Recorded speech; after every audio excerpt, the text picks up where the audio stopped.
மத்தேயு 10:8 உன்னை பார்த்துதான் உன்னுடைய மூத்த சகோதரனாகிய இயேசு கிறிஸ்து சொல்லியிருக்கிறார். வியாதியஸ்தர்களை சுஸ்தமாக்குங்கள், குஷ்டரோகிகளை சுத்தம் பண்ணுங்கள், மரித்தோரை உயிரோடு எழுப்புங்கள், பிசாசுகளை துரத்துங்கள். ரைட்? மரித்தோரை உயிரோடு எழுப்புவது என்பது இஸ் அ கமாண்ட்மெண்ட், கட்டளை. ஸோ நான் உங்களுக்கு என்ன ஆலோசனை சொல்லுகிறேன் என்றால், அட்டெம்ப்ட் பண்ணாமல் அடக்கம் பண்ணாதீர்கள். அப்படி என்றால் என்ன பொருள்? நம்ம என்ன பார்க்குறோம்?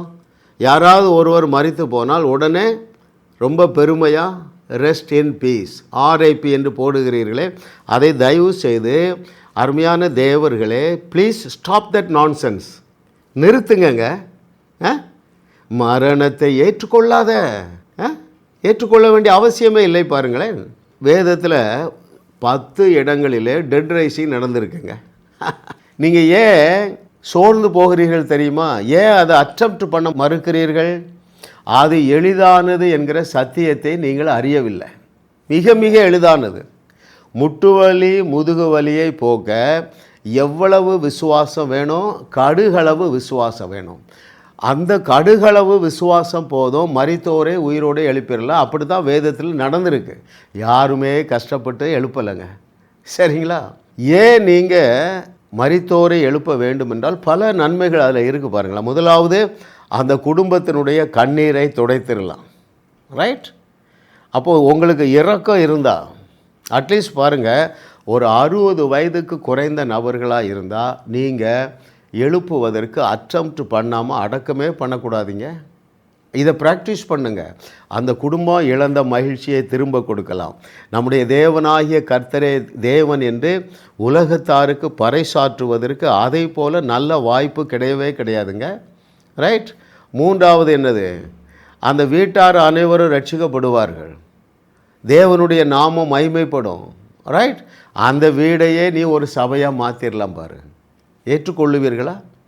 மத்தேயு 10:8 நம்முடைய நாதனாகிய இயேசு கிறிஸ்து சொன்னாரே, அதை ஏற்றுக்கொள்ளுங்கள், உங்களுடைய வாழ்க்கையில் ஏற்ற மிகு நன்மைகளை ருசி பார்ப்பீர்கள். கஷ்டப்பட்டு இல்லைங்க, மரித்தோரே உயிரோடு எழுப்புவதும் கஷ்டம் இல்லை. நீங்கள் கோடீஸ்வரர் ஆவதும் கஷ்டம் இல்லை.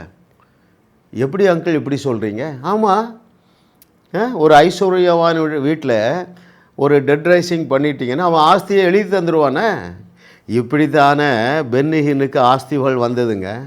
இப்படித்தானே கென்னத் கோப்லாண்டுக்கு ஆஸ்திகள் வந்தன. இப்படித்தானே நம்முடைய நாதனாகிய இயேசு கிறிஸ்துவுக்கு ஆஸ்திகள் வந்தன. எப்படி?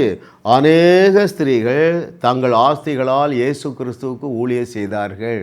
ஏனென்றால் இயேசு கிறிஸ்து சென்ற இடத்திலெல்லாம் பாருங்கள், ஒரு சில இடத்துல தான் இயேசு கிறிஸ்து செய்த அற்புதங்களை எழுதியிருக்குது. என்னுடைய நாலேஜ் படி இயேசு கிறிஸ்து 3.5 வருஷத்தில் எப்படியோ ஒரு 50-60 சடலங்களை எழுப்பி இருப்பார். ஏனென்றால் அது சர்வ சாதாரணமாக நடக்கக்கூடிய காரியம். நம்முடைய செய்திகளை கேட்டு 2 சகோதரிகள் மரித்து போன தன்னுடைய கணவனை உயிரோடு எழுப்பியிருக்கிறார்கள். நீங்களும் அந்த பட்டியலிலே இணைந்து கொள்ளுவீர்கள் என்று கர்த்தர் சொல்லுகிறார்.